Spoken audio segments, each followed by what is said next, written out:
ನಮಸ್ತೆ ಸ್ನೇಹಿತರೆ, ಇವತ್ತು ನಾವು TET ಟೆಟ್ ಕನ್ನಡ ಪರೀಕ್ಷೆಯ 2023ರ ಹಳೆಯ ಪ್ರಶ್ನೆ ಪತ್ರಿಕೆಯ ವಿಶ್ಲೇಷಣೆಯನ್ನು ಮಾಡುವ.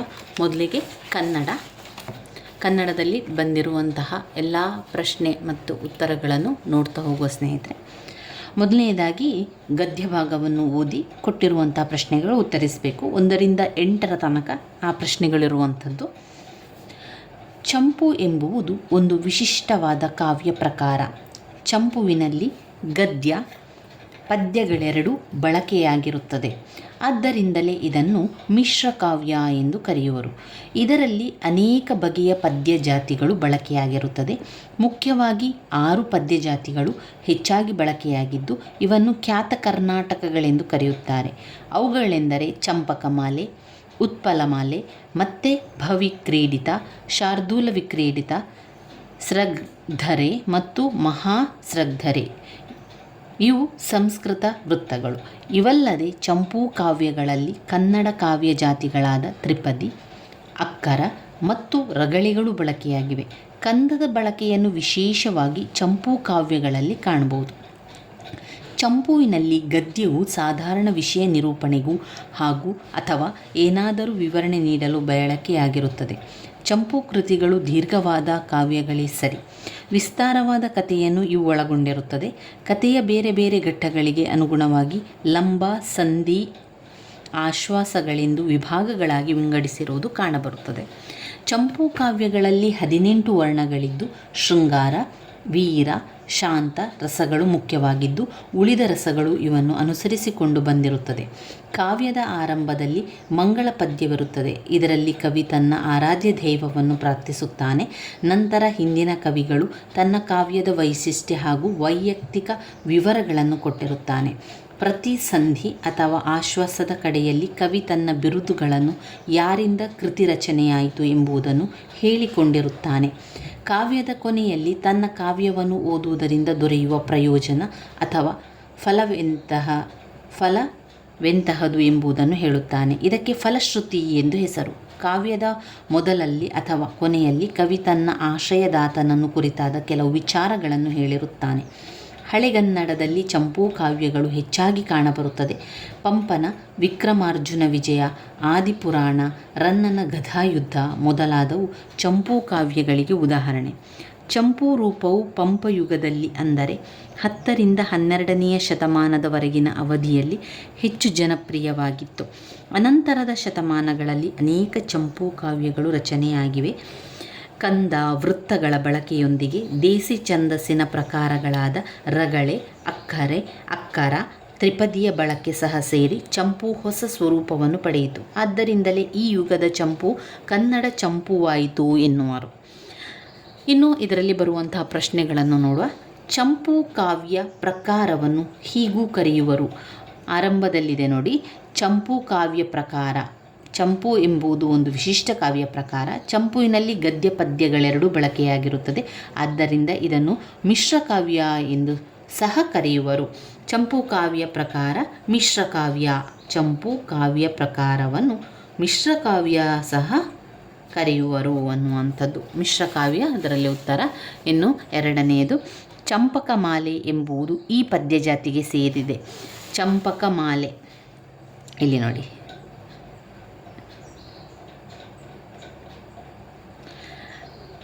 ಆರು ಪದ್ಯ ಜಾತಿಗಳು ಹೆಚ್ಚಾಗಿ ಬಳಕೆಯಲ್ಲಿದ್ದು ಖ್ಯಾತ ಕರ್ನಾಟಕಗಳೆಂದು ಕರೆಯುತ್ತಾರೆ. ಅವುಗಳಲ್ಲಿ ಯಾವುದೆಲ್ಲ? ಚಂಪಕಮಾಲೆ, ಉತ್ಪಲಮಾಲೆ, ಮತ್ತೆ ಭವಿಕ್ರೀಡಿತ, ಶಾರ್ದೂಲ ವಿಕ್ರೀಡಿತ ಬರ್ತದೆ.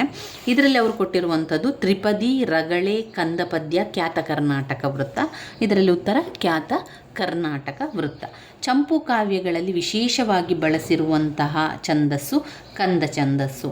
ಲಂಬ, ಸಂಧಿ, ಆಶ್ವಾಸನೆಗಳೆಂದು ವಿಭಾಗಗಳಾಗಿ ವಿಂಗಡಿಸಿರುವುದು ಕಥೆಯ ಬೇರೆ ಬೇರೆ ಘಟ್ಟಗಳಿಗೆ ಅನುಗುಣವಾಗಿ ಅದನ್ನು ಏನೆಲ್ಲ ಬಳಸ್ತಾರೆ? ಲಂಬ ನೋಡಿ ಅದೆಲ್ಲಿದೆ ಅಂತ ನಾವು ಒಂದೊಂದು ಪ್ರಶ್ನೆಯನ್ನು ನೋಡಿಕೊಂಡು ಅದು ಯಾವ ಭಾಗದಲ್ಲಿದೆ ಅಂತ ನೋಡ್ಕೊಳ್ತಾ ಹೋಗಬೇಕು. ಚಂಪೂ ಕಾವ್ಯಗಳಲ್ಲಿ ವಿಶೇಷವಾಗಿ ಬಳಕೆಯಾಗಿರುವ ಛಂದಸ್ಸು ಅಂದರೆ ಅದು ಕಂದ ನೋಡಿ. ಕಂದ ಬಳಕೆ ವಿಶೇಷವಾಗಿ ಚಂಪು ಕಾವ್ಯಗಳಲ್ಲಿ ಕಾಣ್ಬೋದು ಅಂತ ಇದೆ. ನಂತರ ಉತ್ತರಗಳೇನಾಗಿದೆ ಅಂದರೆ ನೆಕ್ಸ್ಟ್ ಲೈನಲ್ಲಿ ಅದರ ಪ್ರಶ್ನೆಗಳು ಕೊಟ್ಟಿರ್ತಾರೆ, ನಂತರದ ಲೈನ್ಗಳಲ್ಲಿ ಸಾಲುಗಳಲ್ಲಿ ಇರ್ತದೆ ನೋಡಿ. ಇದರಲ್ಲಿ ಮತ್ತೆ ಬಂದಿದೆ ಲಂಬ ಸಂಧಿ ಆಶ್ವಾಸಗಳೆಂದು ವಿಭಾಗಗಳಾಗಿ ವಿಂಗಡಿಸಿರುವಂಥದ್ದು ಎಲ್ಲಿ, ಕಥೆಯ ಬೇರೆ ಬೇರೆ ಘಟ್ಟಗಳಿಗೆ ಅನುಗುಣವಾಗಿ ಅಂತ ಕೊಟ್ಟಿದ್ದಾರೆ. ನೆಕ್ಸ್ಟ್ ಪ್ರಶ್ನೆ ಯಾವ್ದು ಬರ್ತದೆ ಇದರಲ್ಲಿ, ಉಳಿದ ರಸ ಕಂಡು ಬರ್ತದೆ. ಆಮೇಲೆ ನೋಡಿ, ಕಾವ್ಯದ ಕೊನೆಯಲ್ಲಿ ತನ್ನ ಕಾವ್ಯವನ್ನು ಓದುವುದರಿಂದ ಯಾರಿಗೆ ಪ್ರಯೋಜನ, ನಮಗೆ ಪ್ರಯೋಜನ ಆಗ್ತದೆ. ಏನು ಪ್ರಯೋಜನ ಆಗ್ತದೆ ಅಥವಾ ಫಲವೆಂತಹದು ಎಂಬುದು ನಾವು ಹೇಳುತ್ತೇವೆ. ಪ್ರಯೋಜನ ಅಥವಾ ಫಲ ನೋಡಿ. ಇಲ್ಲಿ 4ನೇ ಪ್ರಶ್ನೆ, ಲಂಬ ಸಂಧಿ ಆಶ್ವಾಸನಗಳೆಂದು ವಿಭಾಗಗಳಾಗಿರುವುದು ಕಥೆಯ ಬೇರೆ ಬೇರೆ ಘಟ್ಟಗಳಾಗಿ ಅನುಗುಣವಾಗಿ. ಈ ಲೇಖನವು ಕೊನೆಯ ಓದುವುದರಿಂದ ದೊರೆಯುವ ಪ್ರಯೋಜನವನ್ನು ಫಲಶ್ರುತಿ ಅಂತ ಹೇಳುವಂಥದ್ದು. ಚಂಪು ಕಾವ್ಯಗಳ ವರ್ಣನೆಯಲ್ಲಿ ಮುಖ್ಯವಾಗಿರುವಂತಹ ರಸಗಳು ಶೃಂಗಾರ, ವೀರ, ಶಾಂತ ಎನ್ನುವಂಥದ್ದು. ನಂತರದ ಸಾಲುಗಳಲ್ಲಿ ಅದನ್ನೇ ಕೊಟ್ಟಿದ್ದಾರೆ. ನಾವು ನಂತರ ಲೈನುಗಳನ್ನು ನೋಡ್ತಾ ಹೋದಂತೆ ಅದು ಆ ಪ್ರಶ್ನೆಗೆ ಉತ್ತರಗಳು ನಮಗೆ ಸಿಗ್ತಾನೆ ಹೋಗ್ತದೆ. ಚಂಪು ರೂಪವು ಹೆಚ್ಚು ಜನಪ್ರಿಯವಾಗಿದ್ದ ಯುಗ ಯಾವುದು, ಅದು ಪಂಪ ಯುಗದಲ್ಲಿ ಹೆಚ್ಚು ಜನಪ್ರಿಯವಾಗಿರುವಂಥದ್ದು. ಇನ್ನು ಕವಿ ತನ್ನ ಬಿರುದುಗಳನ್ನು ಯಾರಿಂದ ಕೃತಿ ರಚನೆಯಾಯಿತು ಎಂದು ಹೇಳಿಕೊಂಡಿದ್ದಾನೆ. ಪ್ರತಿ ಸಂಧಿ ಅಥವಾ ಆಶ್ವಾಸದ ಕಡೆಯಲ್ಲಿ ಎನ್ನುವಂಥದ್ದು. ಆಶ್ವಾಸದ ಕಡೆಯಲ್ಲಿ ಪ್ರತಿ ಇದು ಕವಿ ಬಿರುದು ಮತ್ತು ಕೃತಿ ರಚನೆಯಾಗಿರುವಂಥದ್ದನ್ನು ಹೇಳುವಂಥದ್ದು.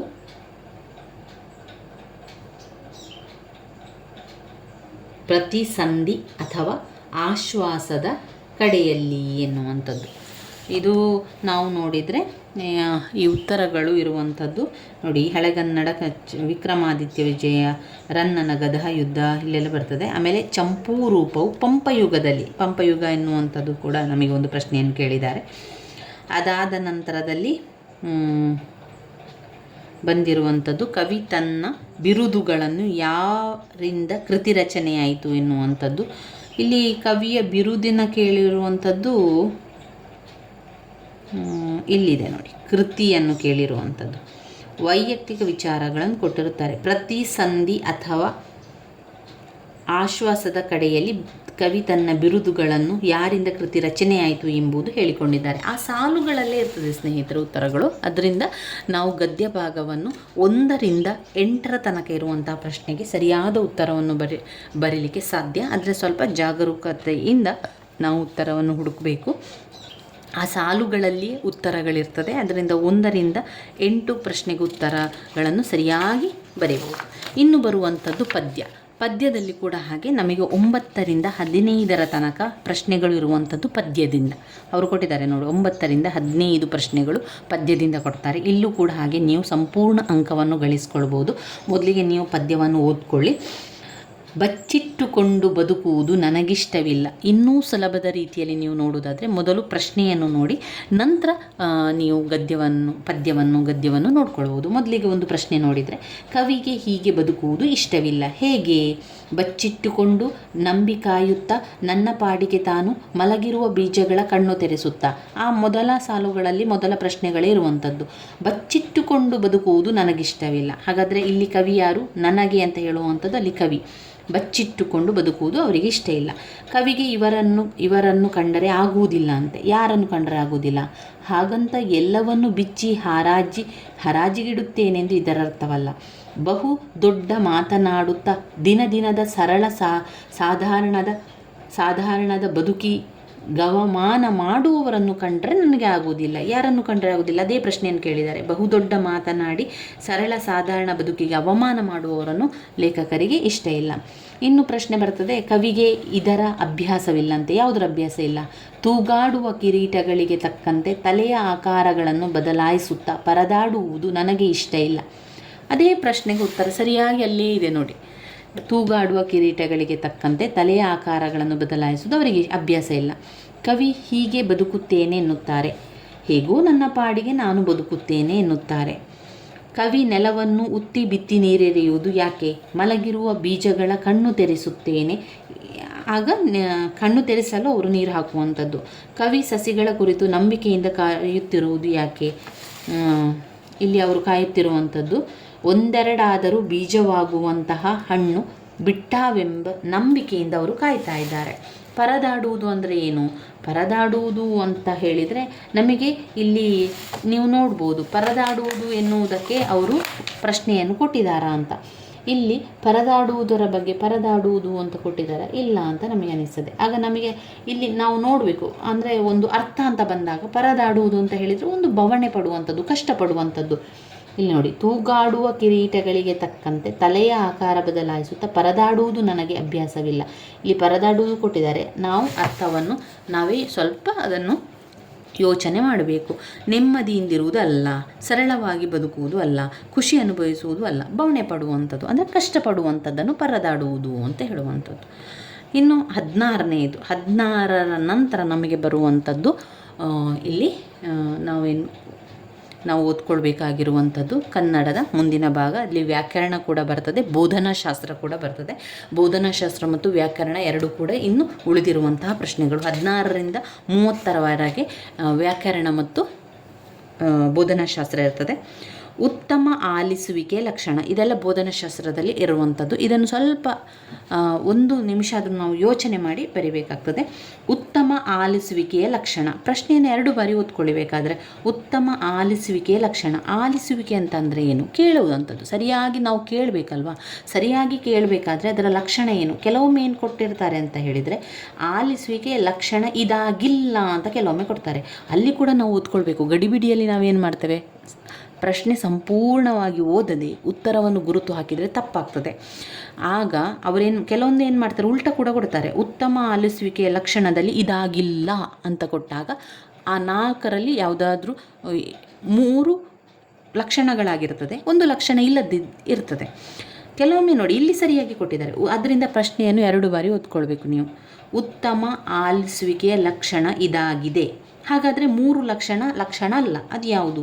ಮೇಲರಿಮೆ ಅಥವಾ ಕೀಳರಿಮೆಯಿಂದ ಕೇಳೋದು. ಆ ರೀತಿ ನೆಗೆಟಿವ್ ಆಗಿ ಇಲ್ಲಿ ನಾವು ಬರೀಲಿಕ್ಕಿಲ್ಲ, ಆದ್ದರಿಂದ ಅದಲ್ಲ, ಅದು ಲಕ್ಷಣ ಅಲ್ಲ. ಮೇಲರಿಮೆ ಅಥವಾ ಕೀಳರಿಮೆಯಿಂದ ಕೇಳೋದು ಲಕ್ಷಣ ಅಲ್ಲ. ಆಲಿಸುವಿಕೆಯಲ್ಲಿ ಹಿಮ್ಮರಳುವಿಕೆ ಇರುವಂಥದ್ದು, ಅಂದರೆ ಅರ್ಧ ಕಟ್ಟಾಗಿ ಹಿಮ್ಮರಳಿಯಿಂದ ಕೇಳೋದು, ಅದು ಕೂಡ ಒಳ್ಳೆಯ ಲಕ್ಷಣ ಅಲ್ಲ. ಕೇಳುವ ವ್ಯಕ್ತಿಯ ಕುರಿತು ಪೂರ್ವಗ್ರಹಣ ಭಾವನೆ ಇರುವಂಥದ್ದು. ಪೂರ್ವಗ್ರಹದಿಂದ ನಾವು ಕೇಳಬಾರ್ದು, ಅಂದರೆ ಅವನು ಕೆಟ್ಟವನು, ಅವನಿಗೆ ಆ ರೀತಿ, ಅವನಿಗೆ ಯಾವುದೂ ಇಲ್ಲ, ಈ ರೀತಿಯ ನೆಗೆಟಿವ್ ಥಿಂಕಿಂಗಲ್ಲಿ ಒಬ್ಬರ ಬಗ್ಗೆ ನಾವು ಆಲಿಸಬಾರ್ದು. ಹಾಗಾದರೆ ಅದರಲ್ಲಿರುವಂಥ ಒಂದು ಒಳ್ಳೆಯ ಲಕ್ಷಣ ಯಾವುದು? ಉತ್ತಮ ಭಾಷಾ ಸಾಮರ್ಥ್ಯದೊಂದಿಗೆ ಆಲಿಸುವಂಥದ್ದು. ಒಳ್ಳೆಯ ಭಾಷೆಯ ಸಾಮರ್ಥ್ಯದೊಂದಿಗೆ ನಾವು ಆಲಿಸುವಂಥದ್ದು ಉತ್ತಮ ಆಲಿಸುವಿಕೆಯ ಲಕ್ಷಣಗಳಲ್ಲಿ ಒಂದಾಗಿದೆ. ಇನ್ನು ಮುದ್ರಿತ ವಿಷಯವನ್ನು, ಮುದ್ರಿತ ಅಂದರೆ ಪ್ರಿಂಟ್ ಆಗಿರ್ತದಲ್ವ, ಅದನ್ನು ವೇಗವಾಗಿ ಓದುತ್ತಾ ಅದೇ ವೇಗದಲ್ಲಿ ಅರ್ಥ ಮಾಡಿಕೊಳ್ಳುವ ಓದುಗಾರಿಕೆಯನ್ನು. ಇಲ್ಲಿ ನಿಮಗೆ ಪ್ರಶ್ನೆಯಲ್ಲೇ ಉತ್ತರ ಇದೆ, ವೇಗವಾಗಿ ಓದ್ತಾ ಇದ್ದಾರೆ, ವೇಗವಾಗಿ ಅರ್ಥ ಮಾಡಿಕೊಳ್ಳುವಂತಹ ಓದುಗಾರಿಕೆ ಇದೆ. ಹಾಗಾದರೆ ಅದೇನು? ಅದೊಂದು ವೇಗವರ್ಧಿತ ಓದು. ಈಗ ಗಟ್ಟಿ ಓದು ಇದೆ, ವಿಮರ್ಶನಾತ್ಮಕ ಓದು ಇದೆ, ವಿಷಯ ಸಂಗ್ರಹಣ ಓದು, ವಿಷಯವನ್ನು ಸಂಗ್ರಹಿಸುತ್ತಾ ಓದುವಂಥದ್ದು ವಿಷಯ ಸಂಗ್ರಹಣ ಓದು. ವಿಮರ್ಶನೆಯನ್ನು ಮಾಡ್ತಾ ನಿಧಾನದಲ್ಲಿ ವಿಮರ್ಶನೆಯನ್ನು ಮಾಡ್ತಾ ಓದಿದರೆ ಅದು ವಿಮರ್ಶನಾತ್ಮಕ ಓದು. ಗಟ್ಟಿ ಓದುವಂಥದ್ದು, ನಮಗೆ ಒಂದು ಮಾತನಾಡಲಿಕ್ಕೆ ಸಹಾಯ ಆಗಲಿಕ್ಕೆ ಇರುವಂತಹ ಒಂದು ಓದು ಯಾವುದು? ಅದು ಗಟ್ಟಿ ವಾಚನ. ಇಲ್ಲಿ ಅವರೇನು ಕೇಳಿದ್ದಾರೆ, ಪ್ರಶ್ನೆ ಆದ ಕಾರಣ 2 ಬಾರಿ ಓದ್ಕೊಳ್ಬೇಕು. ಮುದ್ರಿತ ವಿಷಯವನ್ನು ವೇಗವಾಗಿ ಓದುತ್ತಾ ಅದೇ ವೇಗದಲ್ಲಿ ಅರ್ಥ ಮಾಡಿಕೊಳ್ಳುವುದು ವೇಗವರ್ಧಿತ ಓದು. ಉತ್ತಮ ಕೈಬರಹ ಲಕ್ಷಣ. ಈಗ ನಾವು ಒಂದು ಟೀಚರ್ ಹಾಕ್ಕೊಂಡು ಮಕ್ಕಳಿಗೆ ಅಕ್ಷರ ಚೆಂದ ಆಗಬೇಕು ಅಂತಾದರೆ ನಾವೇನು ಕೊಡ್ತೇವೆ? ಉತ್ತಮ ಕೈ ಬರಹದ ಲಕ್ಷಣಗಳು ಚೆನ್ನಾಗಿರಬೇಕು ಅಂತ ಹೇಳಿದರೆ ನಾವು ಕಾಗುಣಿತದ ಕ್ರಮಬದ್ಧತೆಯನ್ನು ಹೇಳ್ತೇವೆ. ಅಥವಾ ಇಲ್ಲಿ ಅವರು ಕಾಪಿ ಬರೆಯುವಂಥದ್ದನ್ನು ಕೊಡಲಿಲ್ಲ, ಕಾಪಿ ಬರೆಯುವುದು ಅಂತ ಕೊಟ್ಟರೆ ಅದು ಕೂಡ ಉತ್ತಮ ಕೈ ಬರಹ ಆಗಲಿಕ್ಕೆ ಇರುವಂಥದ್ದು ಲಕ್ಷಣ ಆಗಿರುವಂಥದ್ದು. ಕಾಪಿ ಬರೆದ್ರೂ ಕೂಡ ಚೆನ್ನಾಗಿ ಆಗ್ತದೆ. ಇಲ್ಲಿ ಅವರು ಏನು ಹೇಳಿದ್ದಾರೆ ಅಂತ ಹೇಳಿದರೆ, ಪದಗಳನ್ನು ಕತ್ತರಿಸಿ ಬರೆಯುವುದು ನೆಗೆಟಿವ್ ಇದಕ್ಕೆ ಬರ್ತದೆ. ವಕ್ರವಾದ ಸಾಲು ಕೂಡ ಒಳ್ಳೆಯ ಕೈ ಬರಹ ಅಲ್ಲ. ಅಕ್ಷರಗಳ ಗಾತ್ರ ಚಿಕ್ಕದು ದೊಡ್ಡದು ಅದು ಕೂಡ ಇದು ಅಲ್ಲ, ಉತ್ತಮ ಕೈ ಬರಹ ಅಲ್ಲ. ಇಲ್ಲಿ ಬರುವಂಥದ್ದು ಕಾಗುಣಿತದ ಕ್ರಮಬದ್ಧತೆ. ಕಾಗುಣಿತ ಅಕ್ಷರಗಳಿದೆಯಲ್ಲ ಅದೆಲ್ಲ ಕ್ರಮಬದ್ಧವಾಗಿ ಜೋಡಿಸ್ತಾ ಹೋಗುವಂಥದ್ದು ಉತ್ತಮ ಕೈಬರಹದ ಲಕ್ಷಣಗಳು. ಕೈಬರಹ ಉತ್ತಮ ಆಗಲಿಕ್ಕೆ ನಾವು ಕಾಪಿ ಬರೆಸುವಂಥದ್ದು. ಖಂಡ ಪದ್ಧತಿಯ ಲಕ್ಷಣ ಅಂದರೆ ಏನು? ಖಂಡ ಪದ್ಧತಿ ಮತ್ತು ಅಖಂಡ ಪದ್ಧತಿಯು ಪದ್ಯದಲ್ಲಿ ನಾವು ನೋಡುವುದಾದರೆ, ಪದ್ಯವನ್ನು ಓದಿಸಬೇಕಾದ್ರೆ ಅಖಂಡ ಪದ್ಧತಿ ನಾವು ಅದನ್ನು ಬಳಸುವಂಥದ್ದು. ಖಂಡ ಪದ್ಧತಿ ಏನು ಮಾಡ್ತದೆ ಅಂತ ಅಂದರೆ, ಒಂದು ಪದ್ಯವನ್ನು ಚಿಕ್ಕ ಚಿಕ್ಕ ಚಿಕ್ಕದಾಗಿ ಓದಿಸುವಂಥದ್ದು. ಇಡಿಯಾಗಿರುವಂತಹ ಪದ್ಯ ಇದೆಯಲ್ಲ, ಆ ಒಂದು ಇಡೀ ಅಂದರೆ ಫುಲ್ ಪದ್ಯವನ್ನು ಓದಿಸ್ಲಿಕ್ಕಿಲ್ಲ ಅಲ್ಲಿ. ಯಾವುದರಲ್ಲಿ? ಖಂಡ ಪದ್ಧತಿಯಲ್ಲಿ ಅದನ್ನು ಅರ್ಧ ಮಾಡಿ ಸ್ವಲ್ಪ ಸ್ವಲ್ಪ ಮಾತ್ರ ಓದಿಸುವುದು. ಆ ಖಂಡ ಪದ್ಧತಿಯಲ್ಲಿ ಏನಾಗ್ತದೆ ಅಂತ ಹೇಳಿದರೆ ಪದ್ಯವನ್ನು ಸಂಪೂರ್ಣವಾಗಿ ಓದಿಸ್ತಾರೆ. ಅದು ಒಂದು ವೈಜ್ಞಾನಿಕ ಪದ್ಧತಿಯಾಗಿರ್ತದೆ. ಅದು ಎಲ್ಲ ರಸಾನುಭವವನ್ನು ತಿಳಿಸ್ಕೊಡ್ತದೆ. ಕಂಠಪಾಠ ಮಾಡಲಿಕ್ಕೆ ಇರ್ತದೆ. ಸಂಪೂರ್ಣ ಪದ್ಯದ ಅರ್ಥ ಮಕ್ಕಳಿಗೆ ಗೊತ್ತಾಗ್ತದೆ. ಆದ್ದರಿಂದ ಪದ್ಯ ಬೋಧನೆಗೆ ಉತ್ತಮವಾಗಿರುವಂಥದ್ದು ಅಖಂಡ ಪದ್ಧತಿ. ಇಲ್ಲಿ ಅವರು ಕೇಳಿದ್ದಾರೆ ಖಂಡ ಪದ್ಧತಿಯ ಲಕ್ಷಣ ಏನು ಅಂತ. ಖಂಡ ಪದ್ಧತಿ ಏನು ಮಾಡ್ತದೆ ಅಂತ ಹೇಳಿದರೆ ಬಿಡಿಯಾಗಿ ಇಡಿಯ ಕಡೆಗೆ ಹೋಗುವಂಥದ್ದು. ಮೊದಲು ಚಿಕ್ಕ ಚಿಕ್ಕ ತುಂಡು, ಸ್ವಲ್ಪ ತುಂಡು ಓದಿಸುವಂಥದ್ದು, ಸ್ವಲ್ಪ ತುಂಡು ಮಾತಾ ಕಲಿಸುವಂಥದ್ದು. ಆದ್ದರಿಂದ ಖಂಡ ಪದ್ಧತಿ ಎನ್ನುವುದು ಬಿಡಿಯಿಂದ ಇಡಿಗೆ ಅಂತ ಇದೆ.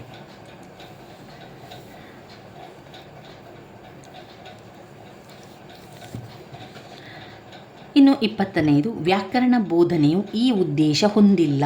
ವ್ಯಾಕರಣ ಬೋಧನೆಯು ಈ ಉದ್ದೇಶವನ್ನು ಹೊಂದಿಲ್ಲ. ಹಾಗಾದರೆ 3 ಉದ್ದೇಶ ಹೊಂದಿದೆ. ಯಾವುದು? ಶುದ್ಧ ಅರ್ಥಬದ್ಧ ಅಭಿವ್ಯಕ್ತಿ ಕೌಶಲ್ಯ ಬೆಳೆಸುವುದು ವ್ಯಾಕರಣ ಬೋಧನೆ, ಭಾಷೆಯ ಬಗೆಗೆ ತಾರ್ಕಿಕ ಜ್ಞಾನ ಬೆಳೆಸುವುದು ವ್ಯಾಕರಣ ಬೋಧನೆ, ಪದ ಮತ್ತು ವಾಕ್ಯ ರಚನಾ ಕೌಶಲ್ಯ ಬೆಳೆಸುವುದು ವ್ಯಾಕರಣ ಬೋಧನೆ, ರಸಾನುಭವ ಮತ್ತು ಸೌಂದರ್ಯ ಪ್ರಜ್ಞೆ ಇದಕ್ಕೆ ಉತ್ತರ ಆಗಿರ್ತದೆ. ಯಾಕಂದರೆ ಇದು ಪದ್ಯಕ್ಕೆ ಬರುವಂಥದ್ದು, ವ್ಯಾಕರಣಕ್ಕೆ ಬರುವುದಿಲ್ಲ. ಸೌಂದರ್ಯ ಪ್ರಜ್ಞೆಯೆಲ್ಲ ಪದ್ಯದಲ್ಲಿ, ರಸಾನುಭವ ಅಂತ ಬರುವಂಥದ್ದು ಪದ್ಯದಲ್ಲಿ. ಆದ್ದರಿಂದ ವ್ಯಾಕರಣ ಬೋಧನೆ ಇದು ಹೊಂದಿಲ್ಲ. ಹೊಂದಿದೆ ಅಂತ ಕೇಳಿದರೆ ಬೇರೆ ಬರ್ತಿತ್ತು ಸ್ನೇಹಿತರೆ. ಇದು ಹೊಂದಿಲ್ಲ ಅಂತ ಕೇಳಿದ್ದಾರೆ. ಅದರಿಂದ ರಸಾನುಭವ ಸೌಂದರ್ಯ ಪ್ರಜ್ಞೆ ಇದಕ್ಕೆ ಹೊಂದಿಲ್ಲ. 21ನೇದು, ಬರವಣಿಗೆಯ ಕೌಶಲ ಸಂವರ್ಧನೆಗೆ ಈ ಚಟುವಟಿಕೆ ಸೂಕ್ತವಾದುದಲ್ಲ ಅಂತ ಕೇಳಿದ್ದಾರೆ. ಬರವಣಿಗೆಗೆ ಸೂಕ್ತವಾದುದು ಒಂದು ಗಾದೆ ಮಾತು ವಿಸ್ತರಿಸಲಿಕ್ಕೆ, ಪತ್ರ ಲೇಖನ ಬರೀಲಿಕ್ಕೆ, ಪ್ರಬಂಧ ಬರೀಲಿಕ್ಕೆ. ಇದು ಬರವಣಿಗೆ ಕೌಶಲ್ಯವನ್ನು ಹೆಚ್ಚು ಮಾಡ್ತದೆ. ಆದರೆ ಪರಸ್ಪರ ಸಂಭಾಷಣೆಯು ಇದಕ್ಕೆ ಉತ್ತರ ಆಗಿರ್ತದೆ, ಇದಕ್ಕೆ ಸೇರಿಲ್ಲ. ಅದರಿಂದ ಸಂಭಾಷಣೆ ಎನ್ನುವಂಥದ್ದು ಮಾತಿನಲ್ಲಿ ಬರ್ತದೆ, ಅದು ಬರವಣಿಗೆ ಅಲ್ಲ. ಇನ್ನು 22ನೇದು, ಅದರಿಂದ ಉತ್ತರ ಪರಸ್ಪರ ಸಂಭಾಷಣೆ ಏರ್ಪಡಿಸುವುದು. 22ನೇ ಪ್ರಶ್ನೆ, ನಾಟಕ ಸಾಹಿತ್ಯ ಬೋಧಿಸುವಾಗ ಈ ಅಂಶದ ಕಡೆಗೆ ಹೆಚ್ಚು ಒತ್ತು ಕೊಡಬೇಕು. ನಾಟಕ ಅಂತ ಬಂದಾಗ ಅಲ್ಲಿ ಪಾತ್ರ ಅಭಿನಯ ಮಾಡಲಿಕ್ಕೆ ಇರ್ತದೆ, ಮಾತನಾಡಲಿಕ್ಕೆ ಇರ್ತದೆ. ಅದರಿಂದ ಸಂಭಾಷಣೆ ಎನ್ನುವಂಥದ್ದೆಲ್ಲ ಅದಕ್ಕೆ ಉತ್ತರ ಬೇಕು ನಮಗೆ. ಅದರಿಂದ ಉತ್ತರ ಸಂಭಾಷಣೆ ಮತ್ತು ಸನ್ನಿವೇಶದ ಚಿತ್ರಣ. ಇದ್ಯಾವುದು ಕೂಡ ಬರುವುದಿಲ್ಲ. ವೈಚಾರಿಕತೆ, ಭೌಗೋಳಿಕ ವೈಶಿಷ್ಟ್ಯತೆ, ಪ್ರಚಲಿತ ವಿದ್ಯಮಾನ ಯಾವುದೂ ಇಲ್ಲ. ಉಪನ್ಯಾಸ ವಿಧಾನದ ಬೋಧನೆಯ ಅನುಕೂಲವೇನು? ಉಪನ್ಯಾಸ ಮಾಡುವಂಥದ್ದು, ನಾವು ಪಾಠ ಮಾಡ್ತೇವೆ ನೋಡಿ, ಆ ಒಂದು ವಿಧಾನ ಯಾಕೆ ಅನುಕೂಲಕರ ಅದು? ಯಾಕಂದರೆ ಎಂತಹ ದೊಡ್ಡ ಗುಂಪು ಸಭೆಗಳಿಗೂ ಕೂಡ ಇದನ್ನು ಹೊಂದಿಸ್ಬೋದು. ಈಗ ಉಪನ್ಯಾಸ ಮಾಡುವಂಥದ್ದು ಅಂದರೆ ಭಾಷಣ ಮಾಡುವಂಥದ್ದು. ಅದು 10 ಜನ ಇರಲಿ, 1000 ಜನ ಇದ್ದರೂ ಕೂಡ ನಮಗೆ ಅದನ್ನು ಮಾಡಲಿಕ್ಕೆ ಆಗ್ತದೆ. 10 ಜನ ಇದ್ದರೂ ಕೂಡ ನಾವು ಮಾತನಾಡುವಂಥದ್ದು ಭಾಷಣವೇ. 100 ಜನ ಇದ್ದರೂ ಕೂಡ ಅದೇ ಭಾಷಣವನ್ನು ಮಾಡ್ತೇವೆ. 1000 ಜನ ಇದ್ದರೂ ಕೂಡ ಅದೇ ಭಾಷಣ. ಅದರಿಂದ ಅದನ್ನು ಯಾವ ರೀತಿ ಕೂಡ ಹೊಂದಿಸ್ಕೊಳ್ಬೋದು. 24ನೇದು, ಹೌದು, ಚೆನ್ನಾಗಿದೆ, ಅದ್ಭುತ, ಸರಿಯಾಗಿದೆ ಹೇಳಿದ ಈ ಶಬ್ದ ಯಾವುದು? ಇದು ಧನಾತ್ಮಕ ಶಾಬ್ದಿಕ ಅಭಿವರ್ಧನಗಳು. ಅಶಾಬ್ದಿಕ ಅಂತ ಬಂದಾಗ ಅದು ಧನಾತ್ಮಕದಲ್ಲಿ ಒಂದು ಋಣಾತ್ಮಕ ಕೂಡ ಕಾಣ್ತದೆ. ಇಲ್ಲಿ ನಾವು ಧನಾತ್ಮಕ ಶಾಬ್ದಿಕ ಅಭಿವರ್ಧನೆಗಳು, ಹೌದು, ಚೆನ್ನಾಗಿದೆ, ಅದ್ಭುತ ಎನ್ನುವಂಥದ್ದು ಬರ್ತದೆ. ಇನ್ನು ಘಟಕ ಯೋಜನೆಯ ಆಧಾರದಲ್ಲಿ ಅಧ್ಯಾಪಕರು ಉಪಘಟಕಗಳನ್ನು ವಿಶ್ಲೇಷಿಸಿ ಬೋಧಿಸಿದ ನಂತರ ವಿದ್ಯಾರ್ಥಿಗಳ ಕಲಿಕೆಯ ಸಾಮರ್ಥ್ಯವನ್ನು ಬೆಲೆ ಕಟ್ಟಲು ಕೈಗೊಳ್ಳುವಂತಹ ಪರೀಕ್ಷೆ ಘಟಕ ಪರೀಕ್ಷೆ. ನೋಡಿ, ಇಲ್ಲಿ ತುಂಬಾ ಪರೀಕ್ಷೆಯನ್ನು ಮಾಡ್ತಾ ಇರ್ತೇವೆ. ಮಕ್ಕಳ ಕಲಿಕೆ ಎಷ್ಟು ಕಲ್ತಿದ್ದಾರೆ ಅಂತ ನಾವು ನೋಡಲಿಕ್ಕೆ ಪ್ರತಿ ಬಾರಿ ಮೌಲ್ಯಮಾಪನ ಮಾಡ್ತಾನೇ ಇರಬೇಕು. ಆ ಮೌಲ್ಯಮಾಪನ ಮಾಡುವಂಥದ್ದು ಅಂದರೆ ಪರೀಕ್ಷೆ ಮಾಡುವಂಥದ್ದು. ಆ ಪರೀಕ್ಷೆಯನ್ನು ನಾವು ಪ್ರತಿ ಬಾರಿ ಮಾಡ್ತಾ ಇದ್ದೇವೆ ಅಂತ ಹೇಳಿದರೆ ಅದು ಘಟಕ ಪರೀಕ್ಷೆ. ಒಂದು ಮಗುವಿನಲ್ಲಿ ಸಮಸ್ಯೆ ಇದೆ ಅಂತ ಆದಾಗ ನಾವು ಯಾವ ಪರೀಕ್ಷೆ ಮಾಡಬೇಕು? ಆಗ ನೈದಾನಿಕ ಪರೀಕ್ಷೆಯನ್ನು ಮಾಡಬೇಕು. ಇನ್ನು ಮಕ್ಕಳ ಒಂದು ಕ್ರಿಯೆಗೆ ಸಂಬಂಧಪಟ್ಟದ್ದಾದರೆ ಕ್ರಿಯಾ ಸಂಶೋಧನೆ, ಕ್ರಿಯಾತ್ಮಕ ಇದನ್ನು ಮಾಡಬೇಕಾಗಿರುವಂಥದ್ದು. ಆದ್ದರಿಂದ ಮಕ್ಕಳ ಪದೇ ಪದೇ ಮೌಲ್ಯಮಾಪನ ಮಾಡಬೇಕಾದ್ರೆ ನಾವು ನೈದಾನಿಕ ಪರೀಕ್ಷೆ ಸಮಸ್ಯೆ ಬಂದಾಗ ಮಾಡುವಂಥದ್ದು. ಇಲ್ಲಿ ನಾವು ಮಾಡಬೇಕಾದಂಥದ್ದು ಘಟಕ ಪರೀಕ್ಷೆ. ಕಡು ವೆಲ್ಪು ಪದ ಯಾವ ಒಂದು ಸಂಧಿಗೆ ಬರ್ತದೆ ನೋಡಿ? ಕಡು ವೆಲ್ಪು, ಕಡು ಪ್ಲಸ್ ಬೆಳ್ಪು ಎನ್ನುವಂಥದ್ದು ಅಲ್ಲಿ ಕ ಚ ಟ ತ ಪಗಳಿಗೆ ಗ ಜ ಡ ಬಗಳು ಆದೇಶವಾಗಿ ಬಂದಾಗ ಅಲ್ಲಿ ಅದು ಆದೇಶ ಸಂಧಿ ಆಗ್ತದೆ. ನಾನು ಈಗಾಗಲೇ ಸಂಧಿ ಕಾರ್ಯವನ್ನು ಸಂಧಿಯ ಬಗ್ಗೆ ತಿಳಿಸ್ಕೊಟ್ಟಿದ್ದೇನಲ್ಲ, ಅದರಲ್ಲಿದೆ. ಅದು ಆದೇಶ ಸಂಧಿ. ಆಗಮ ಆಗುವುದಿಲ್ಲ ಅಂತ, ಅದು ವಾ ಅಥವಾ ಯಾ ಬಂದರೆ ಅಲ್ಲಿ ಅದು ಆಗಮ ಸಂಧಿ ಆಗ್ತದೆ. ಇನ್ನು ಲೋಪ ಅಂತ ಬಂದಾಗ ಯಾವುದಾದ್ರೂ ಲೋಪ ಆಗಬೇಕು. ಜಶ್ವ ಸಂಧಿಯಲ್ಲಿ ಶಾ ಬರಬೇಕು, ಇಲ್ಲಿ ಬರಲಿಲ್ಲ, ಆದ್ದರಿಂದ ಅದು ಆದೇಶ ಸಂಧಿ ಅಂತ. ಈ ರೀತಿಯಾಗಿ ಕೂಡ ನೀವು ಒಂದು ರೀತಿಯ ಯೋಚನೆಯನ್ನು ಮಾಡಿಕೊಳ್ಬೋದು. ಲಿಪಿಯಲ್ಲಿ ಯಾವ ವಿಭಕ್ತಿ ಅದು? ಅಲ್ಲಿ ಎನ್ನುವಂಥದ್ದು ಲಿಪಿಯಲ್ಲಿ ಅಲ್ಲಿ ಎನ್ನುವಂಥದ್ದು ಸಪ್ತಮಿ ವಿಭಕ್ತಿ ಕಾರಣ, ಅದು ಅಧಿಕರಣ. ಸಪ್ತಮಿಯಲ್ಲಿ ಕೊಟ್ಟಿದ್ದಾರೆ ನೋಡಿ. ಕಾರಕಾರ್ಥಕಗಳು ಕೂಡ ನಮಗೆ ನೆನಪಲ್ಲಿರಬೇಕು. ಇಲ್ಲಿ ಅಧಿಕರಣ ಕಾರಕವ ಆಪಾದನ ಕಾರಕವಂತ ನೋಡಬೇಕು. ಈಗ ಪ್ರಥಮ, ದ್ವಿತೀಯ, ತೃತೀಯ, ಚತುರ್ಥಿ, ಪಂಚಮಿ, ಷಷ್ಠಿ,